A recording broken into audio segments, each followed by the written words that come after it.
Magandang araw sa inyo mga kadadi! Nag-viral nga po ito at marami nga po nag-request na magluto po ulit tayo. Huwag kayong mag-alala mga kadadi, mas lalo natin pinasarap ito at pinalevel up. Hindi naman po kamahalan ng ilalagay natin mga ingredients dito pero lalong sumarap po ito. At tara, samahan nyo na po akong magluto pero bago yun ay mag-intro muna po tayo!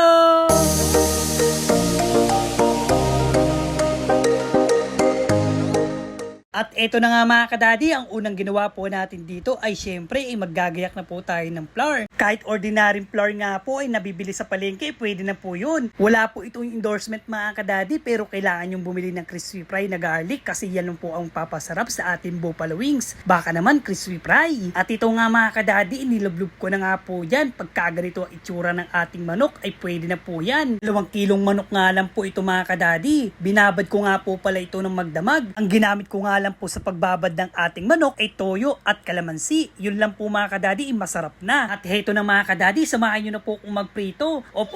Mahinang apoy nga lang po ang gagamitin natin. Dahil nga po kahit anong flour ay madali pong masunog pag malakas ang apoy. Kaya mahinang apoy muna po ang gagamitin nyo dyan.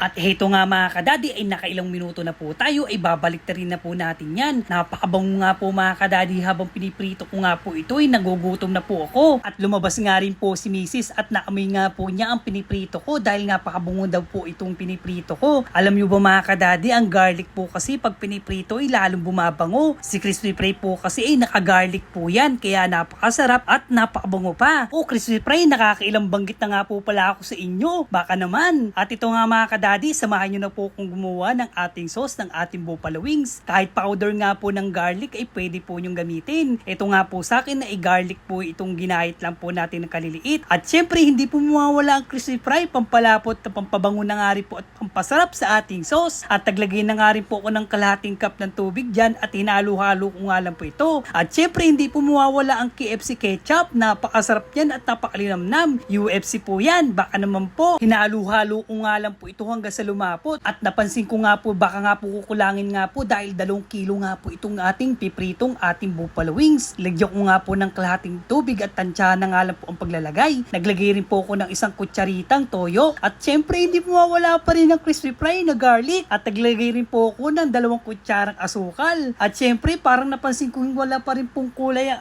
ating sauce ay naglagay rin po ako ng UFC ketchup. Baka naman po naku baka mapansin po tayong dalawa na yan dahil kanina pa tayo nagbabanggit ng mga produkto nila. At ito na nga mga kadadi, sakto na nga po sa atin ng sauce. Ilagay na po natin itong chicken at halu-haluin lang po natin ito hanggang sa kumapit sa ating manok ang ating sauce. Napakabango na ito mga kadadi, try nyo na. Siguradong napakasarap po talaga. Kakaiba po sa dating natitikman natin buffalo wings. Sigurado po magugustuhan po ito ng mga anak nyo, lalo na pag magkakaroon na po tayo ng pasukan. Hindi nga lang po ito pambaon, ay pwede rin po ito sa mga bisita nyo sa bahay. Sigurado po babalik-balikan po kayo ng mga bisita nyo pag natikman nila ang luto nyo. Napakasarap mga kadadi, no? Siyempre mga kadadi, ay palambing naman po, pakipollow naman po ang ating account, pakiclick din po ang ating content at bell para po sa mga susunod na upload natin ay ma-update kayo. Hanggang dito na lang po. Ito po si Daddy Mike na lagi nagsasabing mas piliin yung laging masaya. Bye-bye po!